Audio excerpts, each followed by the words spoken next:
We welcome our internet audience. We thank you for joining us in our worship here at Stone Mountain Seventh-day Adventist Church. Week after week, we come together to praise God and to get into the Word. We have praised God so far, so it's time to get into the Word. And before we do, we want to make the appeal that we make every week. If we keep it simple, we might remember it. So the appeal is for daily Bible reading. Whatever you do, make sure that Bible reading is part of your everyday. And on the screen, you should see the cover of our daily devotional Bible that we use here at Stone Mountain Church. Um, Feel free to procure one. I don't know that we have any more in stock. We do not. However, if you cannot get a hold of one of these, just go to our church website, and right there in the calendar section, you will have the assigned readings for each day. And to make it so much simpler for you, we've hyperlinked it. So if you just click on the day and click on the reading, that section, you can follow along in your daily devotional reading.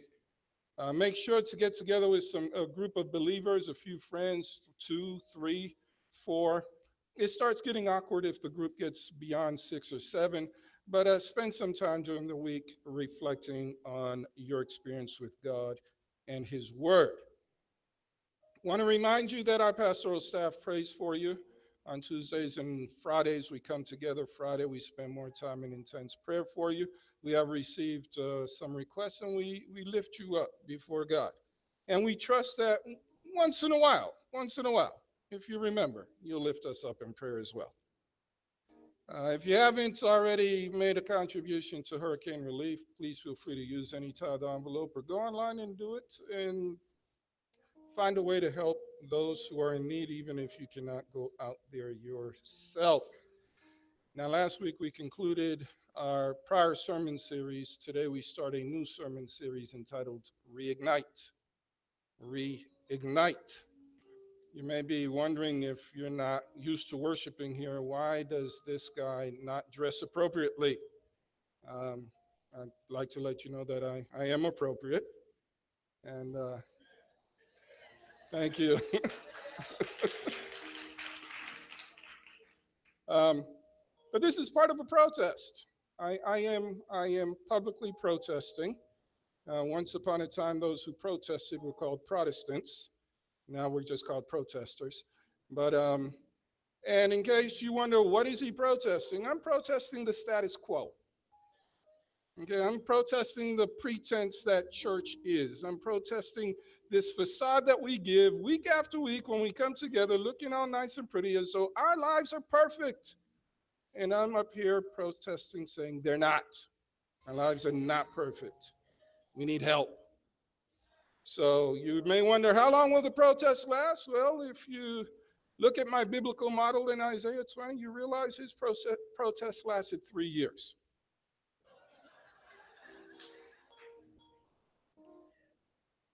Enough said.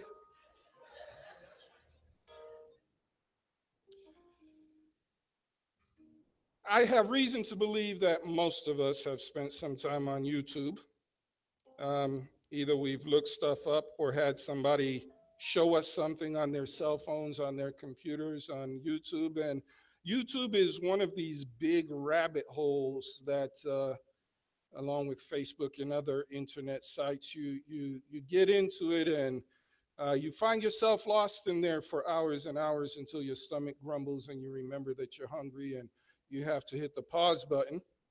But one of the YouTube videos that got my attention, that kind of grabbed me, I found it rather funny, is they have a series of videos of amusement rides and thrill rides and thrill seekers. And the one that gets me is the one with the slingshot. If you're familiar with it, slingshot is one of these amusement rides. You sit in the seat, usually it's 2, and it basically just throws you into the air. Fortunately, you're tethered, so you do come back. But it's a totally freaky ride. If you've been to some amusement parks and tried it, it's totally exciting. I haven't done it yet. I'm looking forward to doing it. I'm looking forward to bungee jumping, even though my insurance will not cover that. And when I lose some more weight, I will also do some parachuting. But I'm a little above the weight limit, so we're going to work on that just so I can jump out of a plane. That's got to be exciting. Yes, some people are thrill seekers, and it's kind of funny. Have you seen the YouTube video of the slingshot? They send the people up, and they're screaming so loud, they're all frantic, and then they pass out. And for some crazy reason, they come back. Ah! Ah! Like I find that hilarious. It's interesting that when we are overstimulated, we will pass out or fall asleep. It's our body system. God has designed our bodies so that we don't overdo it. We're experiencing stimulus overload, and our body kicks into safety mode, and it shuts down. If you've ever experienced depression or know someone who has, depression is the emotional equivalent. There's too much going on, life gets too crazy, gets too disappointing, gets too discouraging, and emotionally you shut down. And it takes a little while to restart. The counselors tell me it takes about 14 months to reset with counseling. But we have a way of dealing with overload. There's an interesting passage in the Bible. It's a parable that Jesus tells, not necessarily a historic event, but Jesus used this to talk about the end of time. If you would turn to Matthew 25, the first 13 verses are very familiar with us, and they say, "Then the kingdom of heaven shall be likened to 10 virgins who took their lamps and went out to meet the bridegroom. Now 5 of them were wise, 5 were foolish. Those who were foolish took their lamps and took no oil with them, but the wise took oil in their vessels with their lamps. But while the bridegroom was delayed, they all slumbered and slept. And at midnight a cry was heard, 'Behold, the bridegroom is coming, go out to meet him.' Then all those virgins arose, trimmed their lamps, and the foolish said to the wise, 'Give us some of your oil, our lamps are going out.' But the wise answered, saying, 'No, lest there should not be enough for us and you. But go rather to those who sell and buy for yourselves.' And while they went out to buy, the bridegroom came, and those who were ready went in with him to the wedding, and the door was shut. Afterward, the other virgins came also, saying, 'Lord, Lord, open to us.' But he answered and said, 'Assuredly I say to you, I do not know you.' Jesus thus says, 'Watch therefore, for you neither know the day nor the hour in which the Son of Man is coming.'" And you wonder what that has to do with the slingshot, my friends. Can you imagine the excitement of a bunch of teenage girls as they're preparing for this wedding? That's probably all they've been talking about all week. They've been excited all this time. It's the wedding, the wedding, the wedding, the wedding. Everything's about the wedding. The food's about the wedding. The clothing is about the wedding. The work is about the wedding. Everything is the wedding, the wedding, the wedding. And when it finally shows up, the bridegroom doesn't. I seem to have some kind of cultural connection with that whole scene, because I've gone to many, many weddings, and those things can't seem to start on time. I know I went to my wedding, showed up an hour early. My wife to be showed up an hour early, and that thing still started an hour late. I wonder how many people fell asleep. My friends, when the excitement of anticipation became boredom for these girls, they fell asleep. In about 2 weeks, we're going to have a community cop talk here. For those of you who attended our last community cop talk, we had the DeKalb County Police Department join us for worship in the morning, and we worshiped together, and in the afternoon there was a conversation between the community and the police force. And I raise that because in the informal conversation that took place, I got to talking with some of the guys, and I honestly don't remember how the conversation got to this point, but they were telling me the dynamic of a post-hyper adrenaline low. And what they were saying is, when they are in a very stressful situation, hyper stressful, police chase, or whether it be in the car or on foot, and they got all the adrenaline pumping, and they're tense, and everything goes down. Sometime after the event is over, they will experience an enormous energy low. Um, in fact, they said they find themselves falling asleep at the red light. After having given chase, after having been intense for so long, and once the moment is over, they've written their reports, they're trying to get back to normal, what they find themselves doing is falling asleep. Too much time of hyperexcitement takes its toll on the human body. And so it is with those who are waiting on Jesus.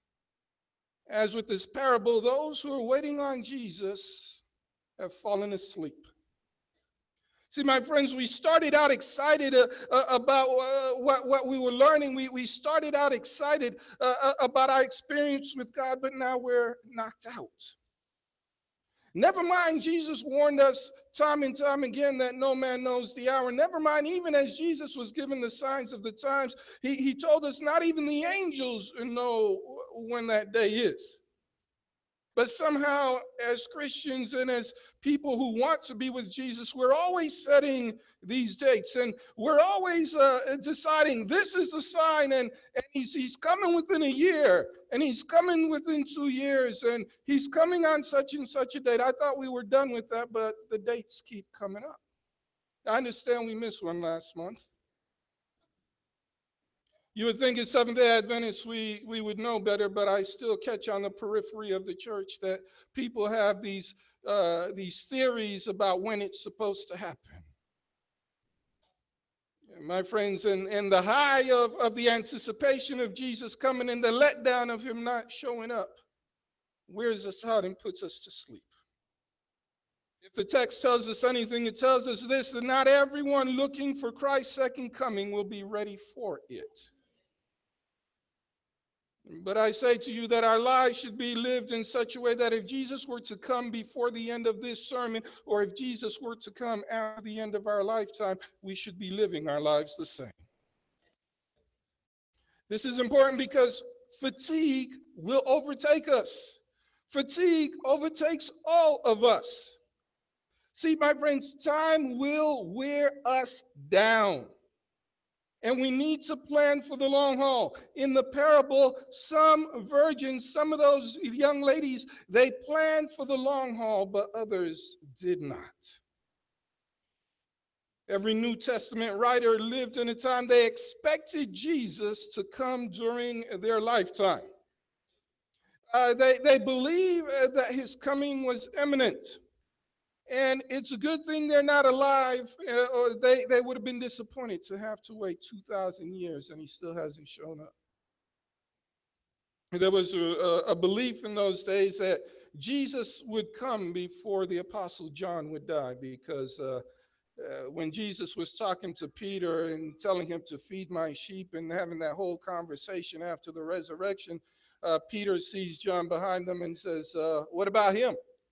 And Jesus says, what is that to you? Do you just follow me? What is it to you if, he should linger until I return? What is that to you? So then the rumor went out, well, John's going to be around when Jesus comes back. I'm sure it was a great disappointment to the church the day that John the Apostle died. But the truth is, he will be around when Jesus returns, because he promises us a resurrection. What do you say? My friends, fatigue will overtake us. It happens. You can't stop it. You can't avoid it. Take a look at Ecclesiastes 9:11. I returned and saw under the sun that the race is not to the swift, nor the battle to the strong, nor the bread to the wise, nor the riches to the men of understanding, nor favor to the men of skill. But what does the wise man say? But time and chance happen to them all.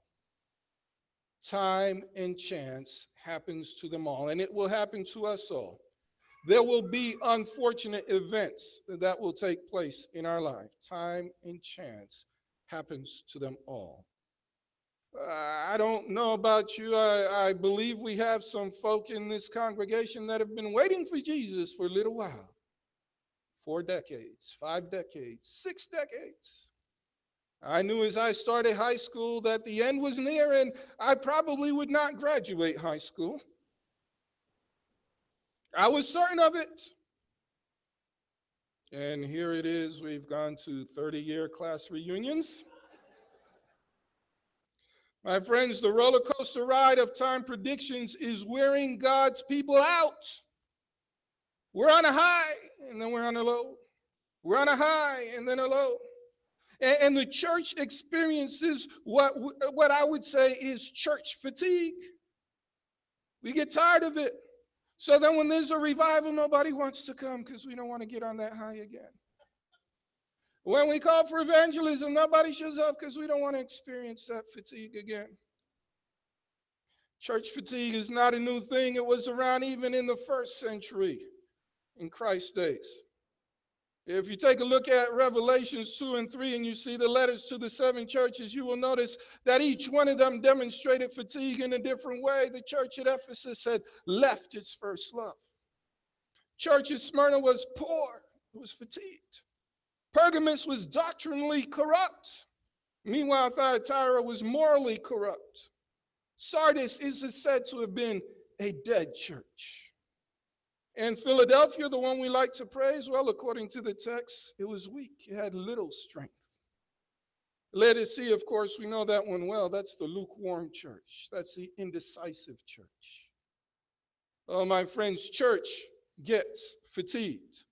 We as a congregation get fatigued.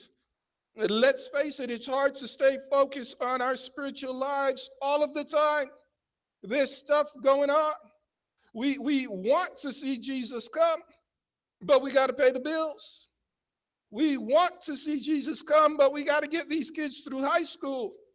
We want to see Jesus come, but we've got to face this illness that we've got. We want to see Jesus come, but the pain of the cancer is more than we can handle.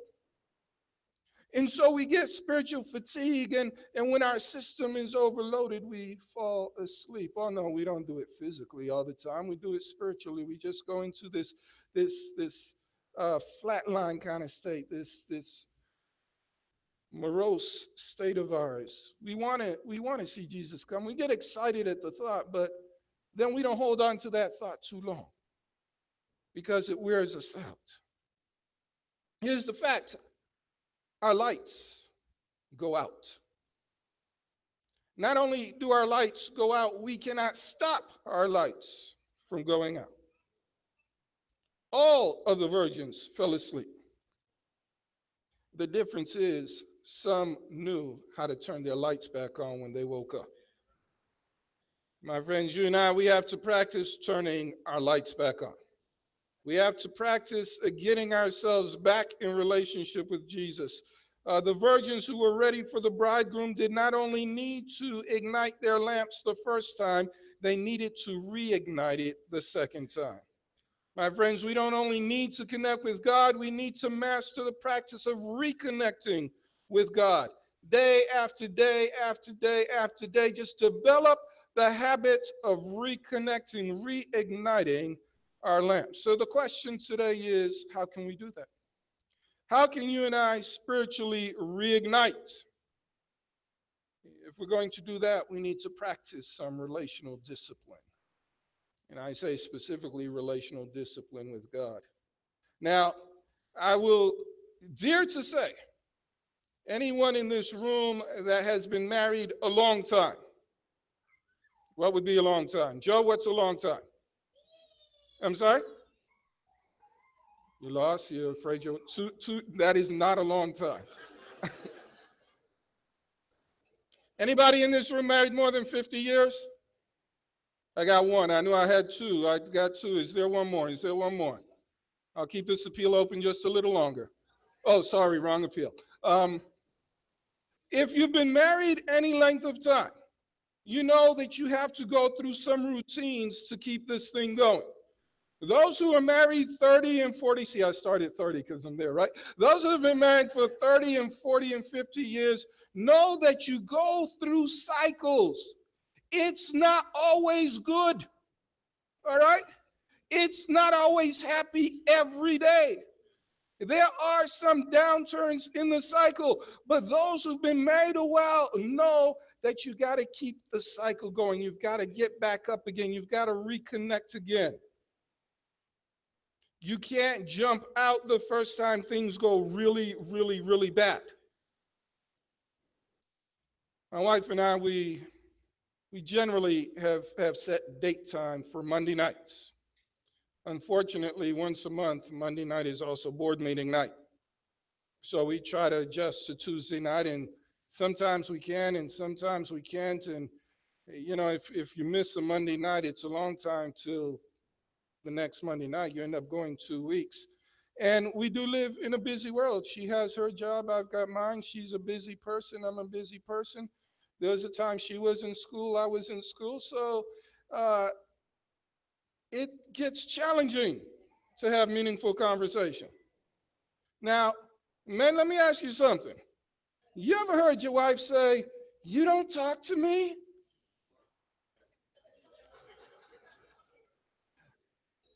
Why don't you talk to me? Women actually get into marriages, believe it or not, guys. I know this will blow your mind. They get into marriages like to be together. Yeah, that's kind of fascinating. Ladies, I'm not going to tell you why men get married, but they actually, gentlemen, they actually want your presence and conversation, which sometimes totally blows our mind. It's like, you want a conversation? Say something. But the wives are like, "I want you to talk to me. I've got nothing to say. I'm tired. Good night." Those kind of conversations don't help your marriage last very long. But those who have been married a long time know that you have to develop a relational routine so that you can keep coming back to each other, because you can't live your whole lives together. You're not Siamese twins. You're not stuck to each other at the hip. You can't be there all the time. So you have to program a sequence of routines in your life so that you come back together. That's what we need to do with God. We need to develop a relational discipline. Um, Togetherness routines. That's why in Exodus 29, verses 38 and 39, God sets out to describe the practice that he has for his people. He says, "You're going to offer on the altar these lambs of the first year, day and day," what? Continually. Let's get our routine going in the morning.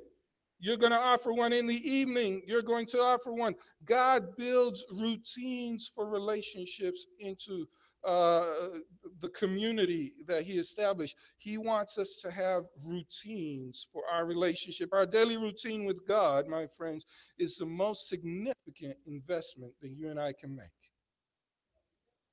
We go to work, we invest 8 hours a day for either ourselves or someone else, but that's not the most important thing we can do.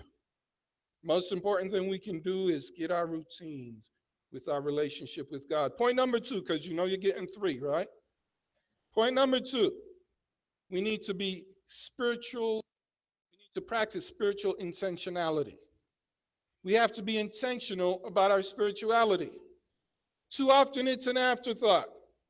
Too often it's a passing thought.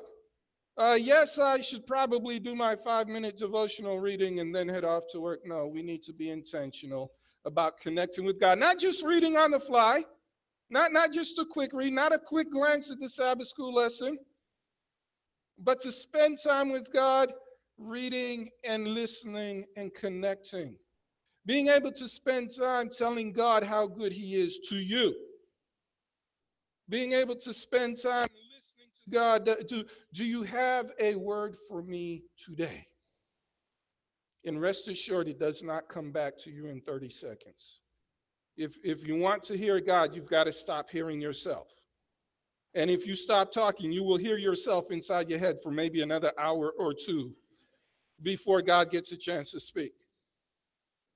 It takes intentionality, my friends. David expressed this intentionality in Psalms 27, But I'm only picking up verses 4 and 5. He says, "One thing have I desired of the Lord, and that will I seek after, that I may dwell in the house of the Lord all the days of my life, to behold the beauty of the Lord and to inquire in his temple. For in the time of trouble he shall hide me in his pavilion. In the secret place of his tabernacle he shall hide me. He shall set me high upon a rock."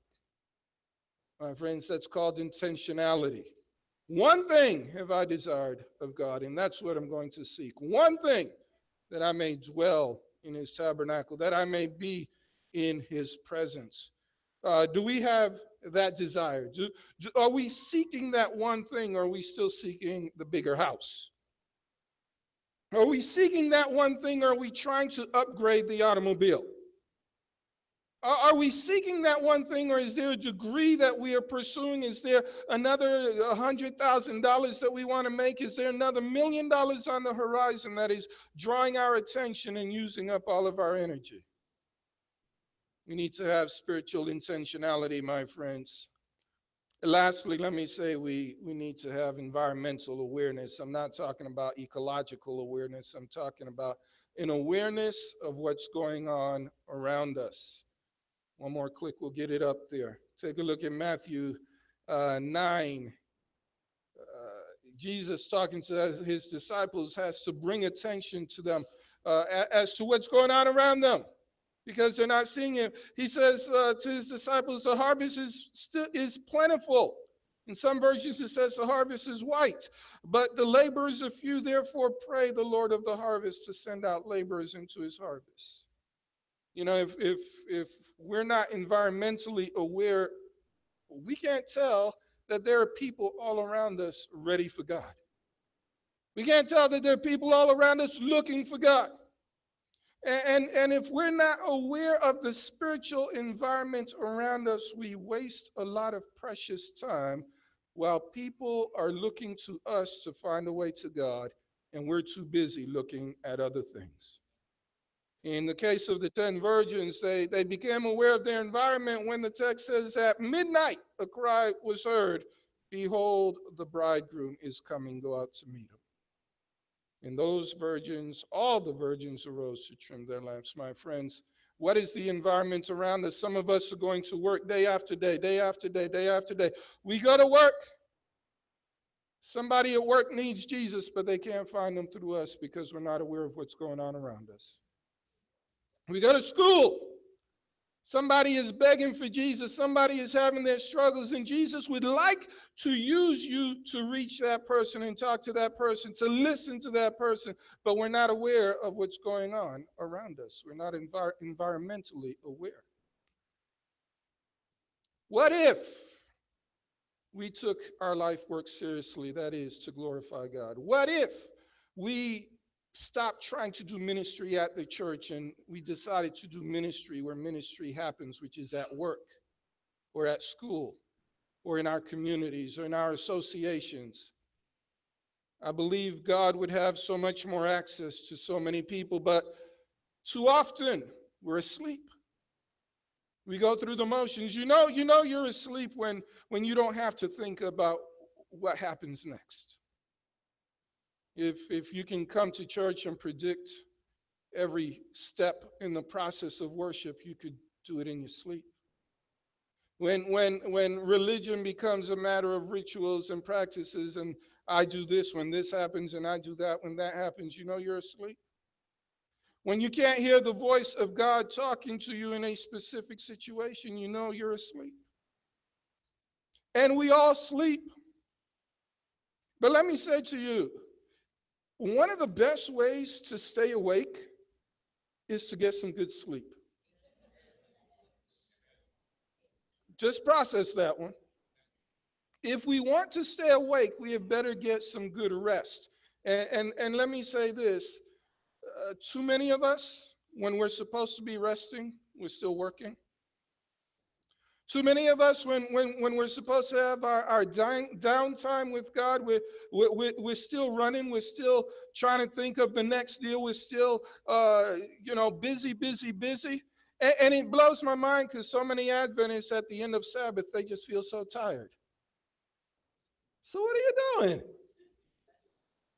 The only thing God told you not to do on the Sabbath is work, and that's the one thing you find a way of doing. My friends, if we want to be awake, if we want to be spiritually awake, we need to take our rest so that we can be alert when we're awake. Let me say this in closing as the praise team starts making its way up here. Time will wear us out. Time and chance will overtake us all. But we can handle the unexpected when we're prepared for the long haul. What do you say?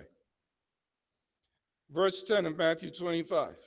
While they went to buy, the bridegroom came, and those who were ready went in with him to the wedding, and the door was shut. Are we ready? Are we ready? If Jesus showed up right now, would you be ready? Jesus does not tell his people to get ready. It's not one of his biblical mandates unless he got some new fandangled translation that twists it up. But as I read the text, Jesus always tells his people to be ready. It's not a matter of planning, it's a matter of being prepared. Time and chance will wear us out. So I leave you with the words of Paul as he addressed the church in Rome.